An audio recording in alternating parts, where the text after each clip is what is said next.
pakai penyehatan badan gitu kan. Di atas 40-50 tahun itu makanan yang sangat baik untuk menguatkan jantung, mengendalikan gula darah, bersihkan ginjal juga ya, dan menguatkan pembuluh darah juga. Nah, itu resep Anda mulai jadikan minuman rutin setiap hari.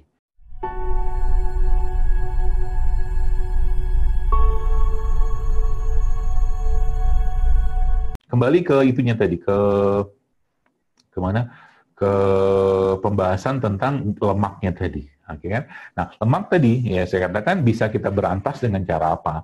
Ya, bisa kita berantas dengan cara diambil sebagai bahan bakar, which is itu kita lakukan dengan cara berpuasa, tidur yang benar, dan dapatkan sinar matahari yang cukup untuk badan Anda.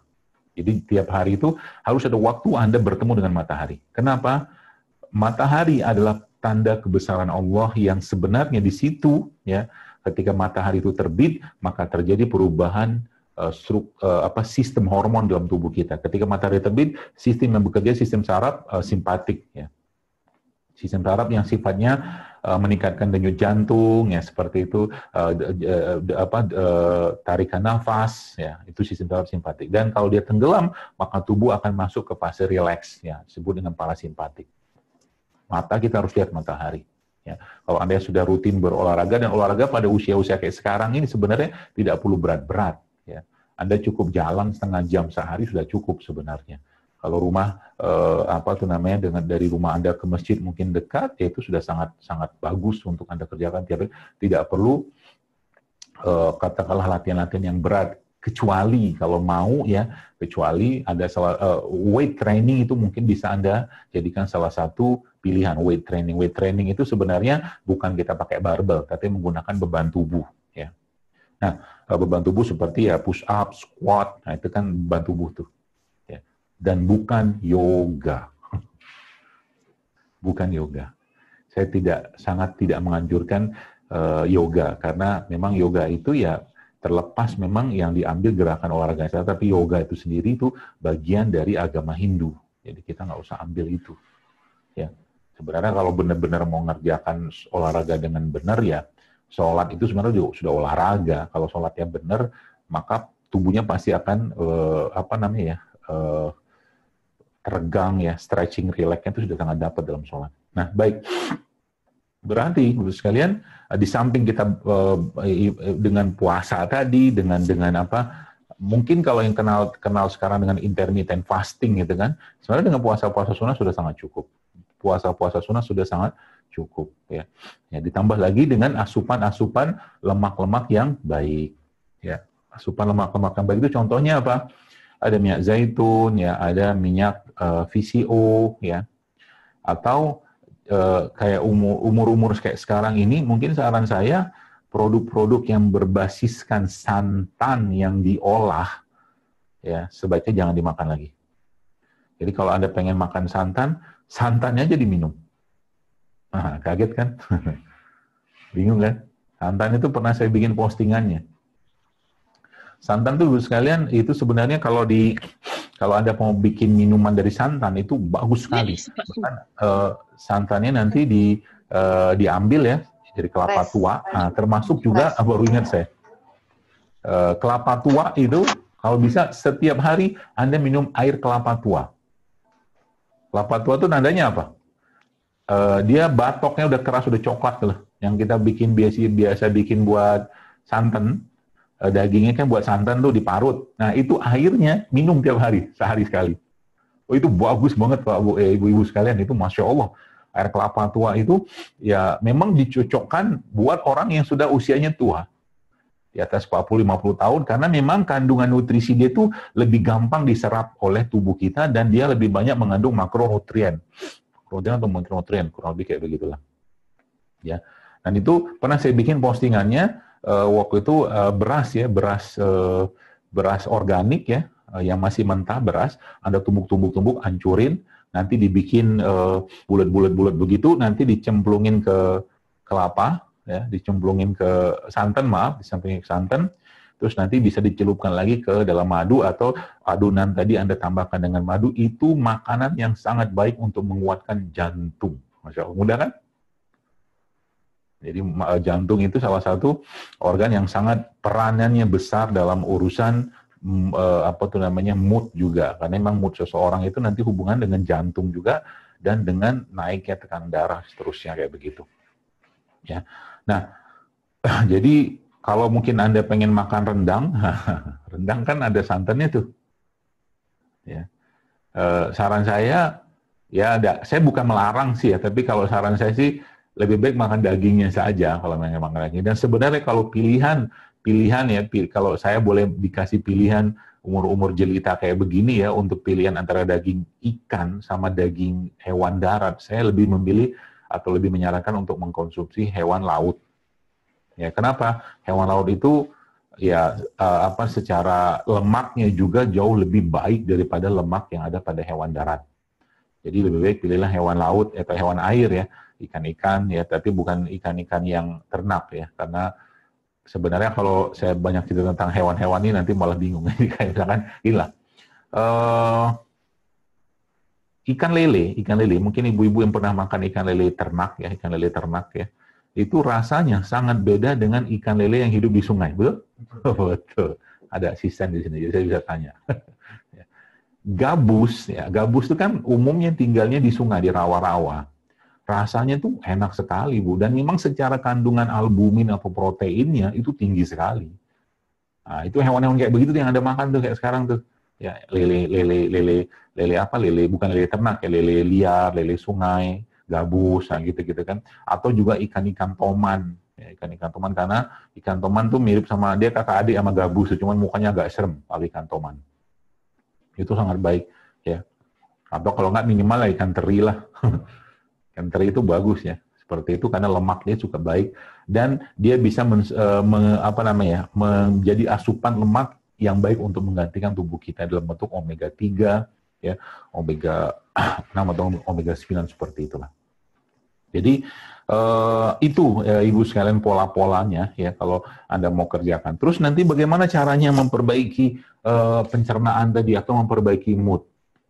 Jadi ternyata by research ya bahwa ternyata perut kita itu sangat erat kaitannya dengan kepala. Jadi apa yang dirasakan, difikirkan oleh seseorang itu sangat erat hubungannya dengan apa yang ada dalam perutnya dia. Jadi kalau Anda lagi moodnya, lagi maaf ya mungkin baperan nggak jelas gitu kan. Kalau perempuan kan biasanya kalau menstruasinya mulai mau datang, itu biasanya muncul pramenstruasi sindrom. Ya sebenarnya ini bisa diatasi dengan cara apa? Dengan cara memperbaiki isi perutnya dengan produk-produk yang tinggi enzim, vitamin, mineral, termasuk di situ probiotik. Jadi ada istilahnya itu bukan istilah tuh, aksis antara otak dengan perut. Jadi kalau ada orang ya, kalau Anda ketemu dengan teman-teman yang lagi ya mungkin baperan gitu kan, lagi mood swing lah gitu kan, nggak jelas moodnya kayak begitu tuh, maka sebenarnya cara paling gampang untuk memperbaiki mood tadi ya adalah ajakin dia untuk makan buah-buahan dan sayur-sayuran. Atau kalau paling gampang lagi, ajak dia makan kurma. Kurma itu termasuk satu jenis asam lemak rantai pendek yang kita kenal sebagai short chain fatty acid atau SCFA. SCFA itu ya rantai asam lemak rantai pendek yang ternyata dia bisa meningkatkan produksi serotonin ya, produksi serotonin dalam usus kita. Karena memang serotonin atau hormon bahagia itu hampir 80% dibuatnya dalam perut. Jadi kurma menjadi salah satu makanan setiap hari Anda sekarang di usia jelita ini. Samping tadi lemaknya ada tadi kan, ada minyak zaitun ya, ada VCO ya, itu beberapa jenis minyak yang mudah kita dapatkan. Mungkin kalau yang nggak tahu nih masih tinggal di Kuwait atau di mana saya nggak tahu, tapi di sana kan banyak tuh minyak-minyak dari Arab itu kan atau Middle East itu kan terkenal dengan minyak-minyakannya. Jadi bisa Anda dapatkan banyak sekali minyak seperti minyak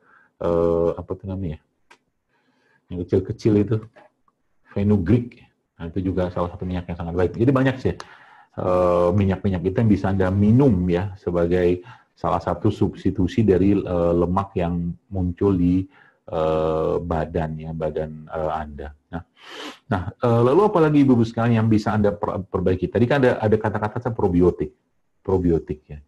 Jadi probiotik itu sebenarnya salah satu cara untuk memperbaiki atau meningkatkan kemampuan imun dan juga meningkatkan daya tahan tubuh. Ya sama aja imun sama daya tubuh. Yang paling penting adalah dia meningkatkan metabolisme sel. Kalau Anda yang tahu tempe, pastinya tahu tempe ya. Tempe itu kan dibuat dari kedelai. Ya, tempe dibuat dari kedelai. Ya. Ternyata proses fermentasi yang ada pada kedelai dari produk tempe tadi meningkatkan hampir 1000 kali lipat meningkatkan hampir 1000 kali lipat vitamin B12 yang ada pada kacang kedelai tadi. Syaratnya apa? Ya tempenya jangan digoreng. Makan mentah gitu aja. Sebenarnya nggak mentah sih, karena kedelai kan udah direbus. Potong-potong, ya, masukin mangkok, kasih madu, ya, kasih garam sedikit, Masya Allah enak banget. Ya. Dan itu akan menguatkan pencernaan Anda. Ya. Dan kalau pencernaan sudah kuat, maka otomatis kolesterol pun, kalau pencernaan sudah buat. Kenapa probiotik atau makanan fermentasi ini punya peran yang sangat besar? Karena memang dia bekerjanya itu di pusatnya tubuh manusia itu, yaitu di perut tadi gitu kan. Ya. Kalau nggak ada tempe, makanan lain juga banyak sebenarnya. Ya. Pokoknya produk yang fermentasi aja itu sangat baik. Ya. Dan kalau Anda yang mungkin di tempat-tempat yang susah mendapatkannya, Anda bisa bikin sendiri kok. Ya, nah, saya pernah posting itu judulnya ekoenzim sama klasik enzim. Nanti tinggal dibaca atau dilihat di feed saya di Instagram. Itu ada insya Allah. Ya. Nah, kemudian Ibu sekalian, tadi ada probiotik. Prebiotiknya itu apa? Prebiotiknya, jadi banyak sekali jenis ini prebiotik. Jadi prebiotik itu makanannya probiotik. Ya. Contohnya apa? Ya, secara umum ya sayuran dan buah-buahan itulah prebiotik. Ya.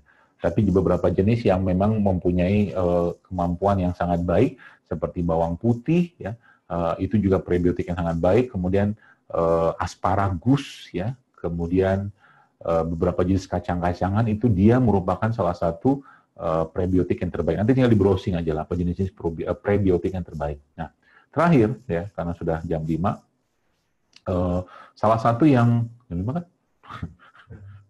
Tanpa nggak sadar waktu berjalan begitu cepat akhir zaman.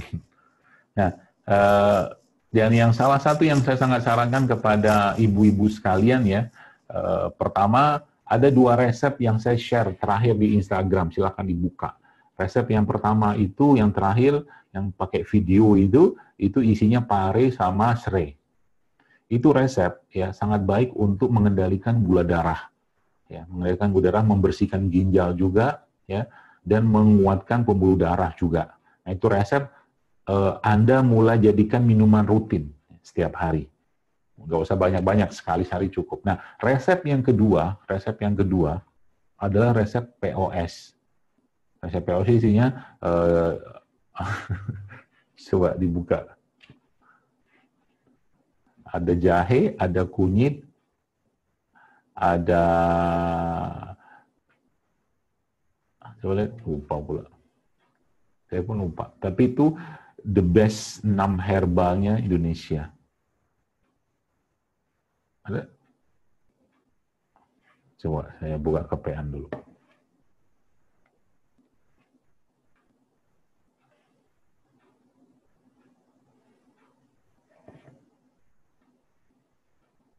Ya. Jahe, serai, kunyit, temulawak, kencur, kayu manis. Ya, jahe itu postingan tanggal 5 Agustus ya. Jahe, serai, kunyit, temulawak, kencur, kayu manis. Itu the best herbalnya yang ada di Indonesia. Jadi mulai jadikan minuman rutin setiap hari, sekali aja cukup ya. Kalau mau bagus lagi mungkin paginya minum yang yang POS, yang pare tadi, sorenya minum ini, atau mungkin seharian itu minum yang POS, besok minum yang serai, pare serai gitu kan. Kenapa itu perlu Anda rutinkan Ibu-ibu sekalian? Karena itulah apa namanya ya, itulah khazanah yang terbaik dari negeri kita ini yang Allah ciptakan berupa produk ciptaan Allah, rempah rimpang tadi. Dan itu kan pari juga termasuk lah ya, sayurannya. Jadi Anda mulai rutinkan itu, ya, nanti coba rasakan perbedaan di badan Anda seperti apa. Jadi kalau kita bicara wanita-wanita itu kalau mau glowing mah gampang banget. Kalau mau glowing, jangan bikin tubuhnya tidak glowing dengan makanan-makanan yang membuat tubuhnya merana, gitu kan. Ya, terutama makanan olahan, tepung berlebihan, ya, nasi putih berlebihan, gula berlebihan, ya. Kemudian makan makanan kemasan, makan makanan frozen, gitu kan. Ya. Dan air putihnya dikencengin. Ya, termasuk tadi air kelapa jangan lupa. Jadi kalau lagi marut, ya, bukan marut sih. Nggak tahu sih Anda marut kelapa atau tidak sih. Tapi yang jelas kelapanya, air kelapanya kalau lagi abangnya buka kelapa, jadi jangan beli santan yang kemasan lah. Santan tuh ya dibikin dari apa, buat aja sendiri, atau mungkin suruh orang parut atau beli yang di pasar kan banyak tuh yang baru-baru tuh. Semua kok serba sintetik, saya kadang-kadang heran aja gitu kan. Vitamin sintetik, apa makanan sudah banyak bahan tambahan sintetik, akhirnya jadilah manusia sintetik gitu loh. Nyakitan mulu gitu kan. Seperti itulah. Jadi vitamin-vitamin kan sudah cukup banyak, tinggal lihat gitu kan, vitamin A sumbernya apa, B apa, C apa, D apa, segala macam. Cukup kok, Allah udah menciptakan bumi ini gitu kan, untuk kita manfaatkan, tinggal kita optimalkan saja. Ya, Masya Allah, tabarakallah. Ya, seperti itu ya. Mudah-mudahan bermanfaat. Dan terakhir yang kesekian ini kan, mulailah rutin untuk berbekam. Ya, bekam adalah salah satu metode pengobatan yang sangat dianjurkan oleh Nabi kita SAW, yang Nabi katakan berbekam pada tanggal 17 atau 19 atau 21 pada setiap tanggal Islam, ya, bulan Islam, itu sangat baik, ya, bahkan itu bisa menyembuhkan penyakit kata Nabi. Dan sebelum tanggal 17-nya, sebelum tanggal 17 tadi kan kita disunahkan untuk berpuasa, pada tanggal 13-nya, 14-nya, 15-nya. Masya Allah, tabarakallah. Ya. Itu kan dia, kalau boleh saya katakan itu kayak apa ya, paket ya, paket penyehatan badan gitu kan, Masya Allah ya. Jadi tinggal kita ambil yang mau paket yang mana, ya, mau paket bersih-bersih sempurna, ya puasa Daud. Kalau mau paket 3/4, ya puasa Senin Kamis, sama puasa Ayamul Bid plus bekam, Masya Allah kan. Jadi paket-paket ini sebenarnya kalau Anda baca ada penelitiannya, bahkan ada terakhir satu video saya mendapatkan itu, puasa 3 kali sebulan itu ternyata bisa meningkatkan sistem imun secara keseluruhan. Padahal puasa 3 kali sebulan ini kan puasa Ayamul Bid. Puasa 13, 14, 15. Masya Allah, tabarakallah. Baik, saya kira mungkin cukup penjelasan dari saya. Semoga bermanfaat.